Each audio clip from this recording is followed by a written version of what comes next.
Tonight on CTV News at 5. I'll put a sale on just so that it kind of benefits the consumer for coming out. Black Friday shopping? So what big deals mean to small businesses? False charges, false claim. Don't be fooled by the latest credit card scam. Really found a passion for mod, and so we wanted to recreate her house. A cookie creation, a Maud Lewis-inspired gingerbread house that's good enough to eat. And expect the air to have a little more snap to it tonight. And the weekend, the region is turning chilly. Live from the Maritime's News Center, this is CTV News at 5. Good evening and welcome to CTV News at 5. I'm Bruce Frisco. Maria Panapallis is off tonight. Thank you so much for joining us. First at 5 this evening, Black Friday and small business. It is Black Friday, and while the big box stores draw the big crowds, some small businesses are doing what they can to cash in on the retail holiday as well. CTV's Emma Convey joins us now with more on what Black Friday means to small businesses. Emma. That's right, Bruce. Shoppers were out and about downtown Halifax today, and many local businesses were just grateful for the extra foot traffic. Buy one, get one half off. A sale at this local boutique downtown Halifax to mark Black Friday, a retail holiday they've recently started to take part in. I'll put a sale on just so that it kind of benefits the consumer for coming out. It's hard to compete with a bit more of the fast fashion because they get their product at such a smaller cost, so it's easier for them to sell it for cheaper. Despite this being their busiest time of year, online shopping is big competition. Adding sales just helps draw in the foot traffic. If you don't take part, the consumer doesn't really come in and they'll wait a little bit longer to shop. Other small businesses like this jewelry store say customers expect a deal on a day like today. And the only way to compete is to offer one. It's really hard to get the retail level of 50 to 70% off. It would be impossible for brands like us, but we do our best. 20% is doable, and it makes our customers happy. For this store, discounts have paid off. They are calling. My phone has been off the hook this morning. And yeah, definitely, they are calling. It brings more people in for sure, but I would say mostly online and pickup and delivery and shipping. Deals are not up for grabs at all small businesses. With all of our makers this time of year being very busy themselves, they're at attending craft shows all around the province, and this is their busy time. So we don't want to offer sales now because we will be undercutting them, encouraging people to shop for lesser prices than going to them at the craft sales. For some shoppers, they're just looking to save some money. Oh, it's a tradition for me. I'm a shopper. So Black Friday, Boxing Day, whatever, back to school, whatever sales going on, I'm there. While others go local whenever possible. I think it's better to check those first than to go with big bucks, and then if you can't find what you need, then go there. Well, you heard it, Bruce. One business actually told me they expect sales will pick up a little bit more into next week once shoppers have exhausted all of those online shopping deals. So lots of room for more of a seasonal financial boost for local businesses. Bruce. McConvey reporting live for us this evening. And that brings us to tonight's CTV News web poll. We're asking, do you participate in Black Friday shopping? Here are your options. Yes, both in-store and online. Yes, but online only. Yes, but in-store only. Yes, but I only shop local, or no thanks, don't shop on Black Friday. As always, go to ctvnewsatlantic.ca to weigh in and see the latest poll results. And Todd, you'll have more on Black Friday coming up at CTV at 6. We will, Bruce. We're going to take a look at the big box stores, find out if Black Friday is still the big lure as it used to be, now that sales seem to linger a little more on each side of the date. Coming up at 6 o'clock, it looks like New Brunswickers will not be getting an 8-cent a litre drop in gas come Monday. The carbon adjuster was set to come off fuel prices today. The New Brunswick Energy and Utilities Board sided with the province's gas station owners, however. We will have more on what all this means coming up at 6 o'clock. Meanwhile, pump prices were down across the Maritimes, and that's good news as we head into the holiday season, especially for those who, as we saw in Emma's piece, are getting in the cars to drive to shops for those deals. Will it last, though? We'll ask the experts and hear from those filling up at the gas stations. The family of a man who died after an altercation with a bouncer outside a Halifax bar in 2022 says government promises to regulate training for bouncers does not go far enough. Coming up at 6, we'll tell you why Ryan Sawyer's parents want more done. Right now, let's go to the Weather Center. Kaylin Mitchell there with our first look at the forecast on this Friday. Yeah, thank you, Todd. And temperatures are turning chilly as we're moving into this evening. Most temperatures in the region are now sitting in the low to mid single digits. We have a few areas in the west of New Brunswick already down to around or just below the freezing mark, including the weather station at Woodstock, New Brunswick, now reporting around -1. We're headed into a somewhat colder night and a chilly last weekend of November for the Maritimes. Taking a look at the winds, a little bit variable in direction, but mostly being sustained between around 10 and 20 kilometers per hour. Not much in the way of wind gusts, except around coastal areas in the southwest of Nova Scotia. You can see some of those coastal weather stations reporting some gusts up between around 45 and 65 kilometers per hour around Bacquareau Point. Taking a look at things on radar and satellite, we do still have a scattered mix of some showers and flurries moving through. And as we head through this evening and tonight, I do expect that there will be some isolated flurries that linger into the overnight hours for the Maritimes. This is still happening in the wake of a large low pressure system that we've been contending with over the last couple of days, and the westerly wind in behind that low pressure system is going to help keep our temperatures a little bit colder this weekend because it's going to be moving in that chilly air off the continent. But I will be talking more about the weekend forecast a little bit later on. In the meantime, as a first for me, I get to throw back over to Bruce Frisco, who's hosting 5 tonight. How about that? I'll tell you. This is officially bottom of the barrel, right? Oh, you're too hard on yourself. Okay, thanks, Kaylin. Time to remind you of our latest contest. CTV and the Snowmobilers Association of Nova Scotia want to send you on an outdoor adventure. A certified guide will lead one lucky viewer and a guest through the Cape Breton Highlands snow-covered trails. Package includes all equipment, the clothing, training, plus accommodations, spending money, swag, and more. Go to ctvatlantic.ca or scan the QR code on your screen right now. You can enter once a day until tomorrow. That's Saturday at 5 p.m. And we shall announce the winners on December the 5th. Good luck. All right, after the break, 'tis the season for scams. They essentially have access to your entire life, all your transactions, and all of your data.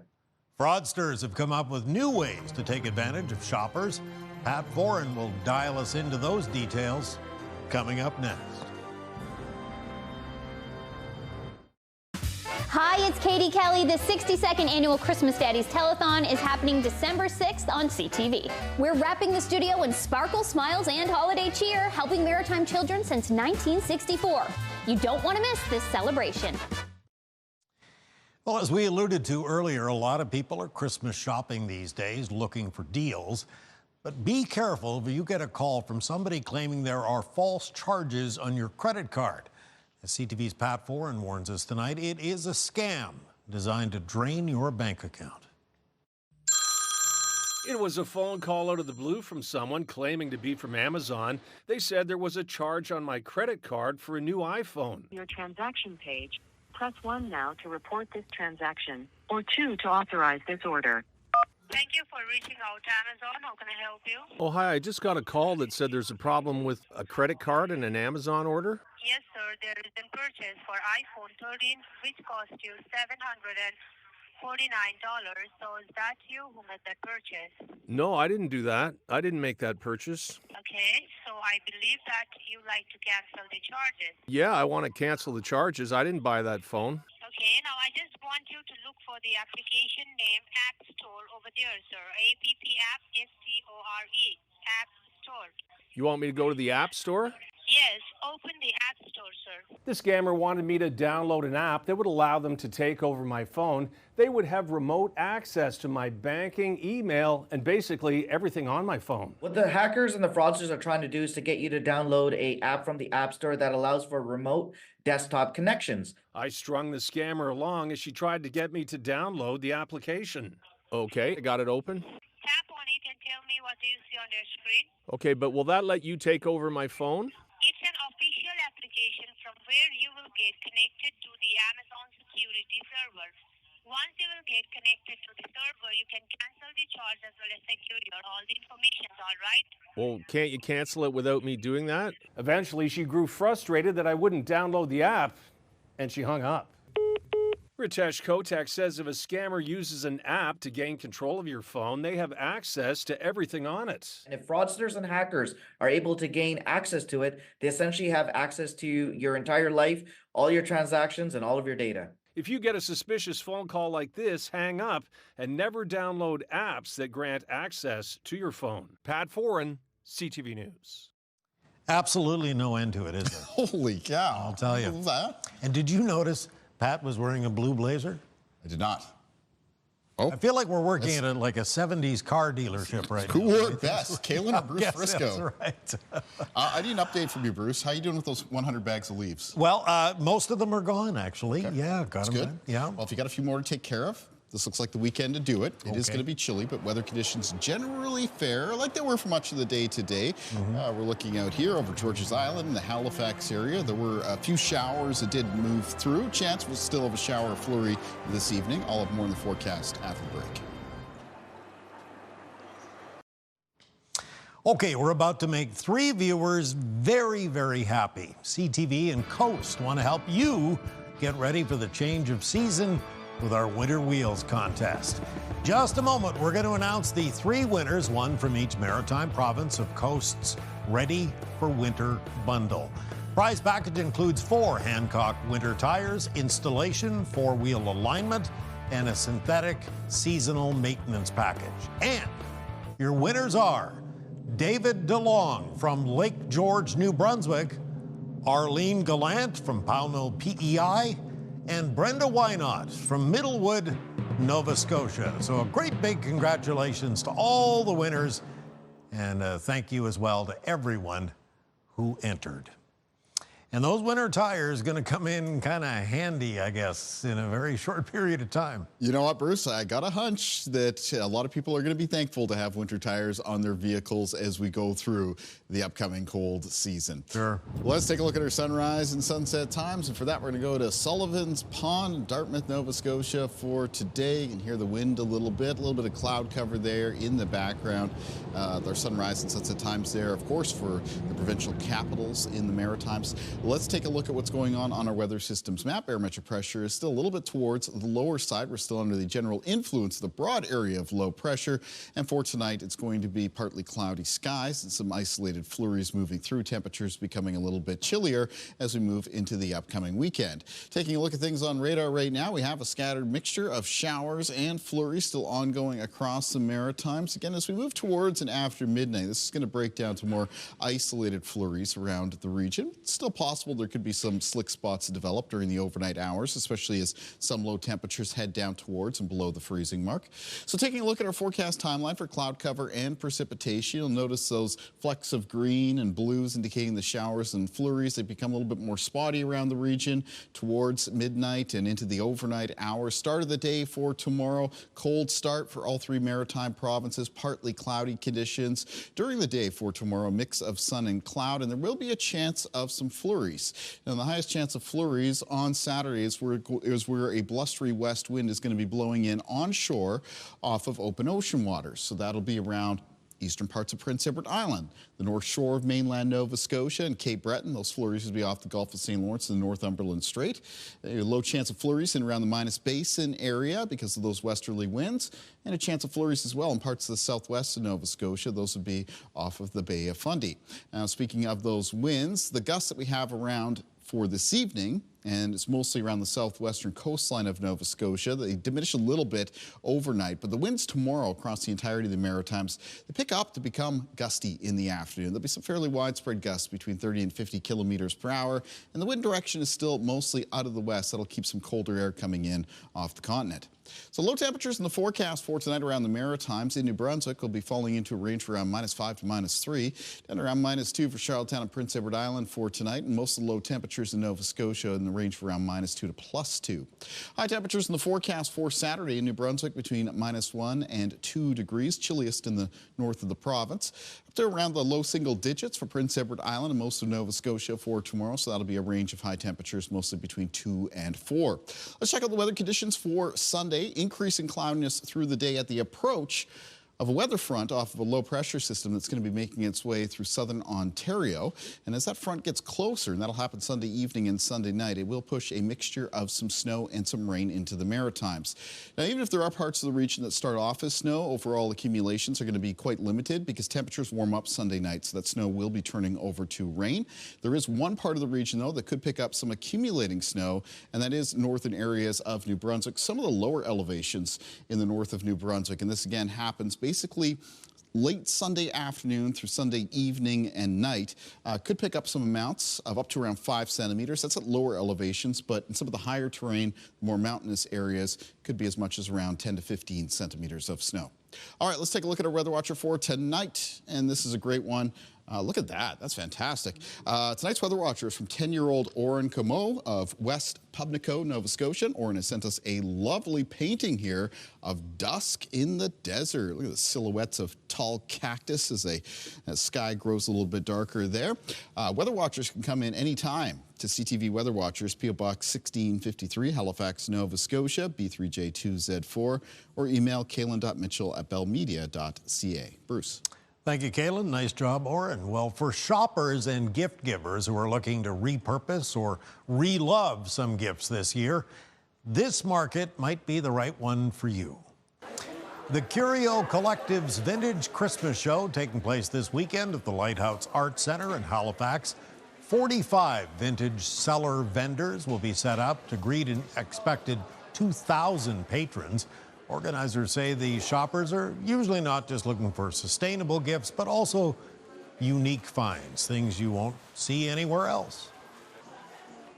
A recent study I read showed that 44% of shoppers are actually considering gifting secondhand this year, which is really exciting for us because a lot of people come here for the nostalgia and for the old ornaments, but it's also a really awesome place to get your gifts for the season. Buyers come from all over the Maritimes to attend this event. First Dibs Night opens this evening for those who bought advance tickets. Main show runs all weekend long, and a portion of the ticket sales supports the Mi'kmaq Native Friendship Center. All right, here's a preview of our next story. Combining my love for baking and Maud Lewis. Check out our gingerbread house coming up.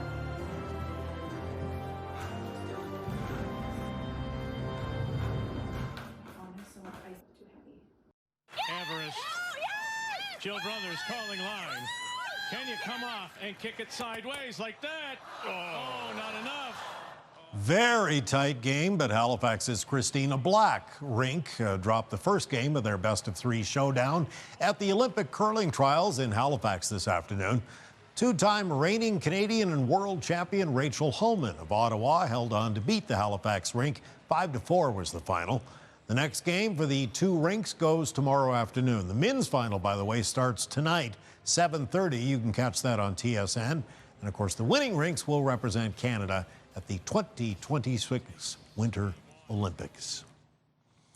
Well, a Bedford, Nova Scotia woman proves you can have your house and eat it too. Inspired by one of the province's most iconic artists, as CTV's Paul DeWitt shows us, she's created a gingerbread masterpiece here. Here you go, you can do some, and I'll do some here. Hi, my name is Michelle Giles. We're from Bedford. I really have a passion for baking. We've been in multiple competitions lately, cookies, pies, and now we're starting gingerbreads. So we built 2 gingerbread houses. One's going to competition and one we just have here to enjoy.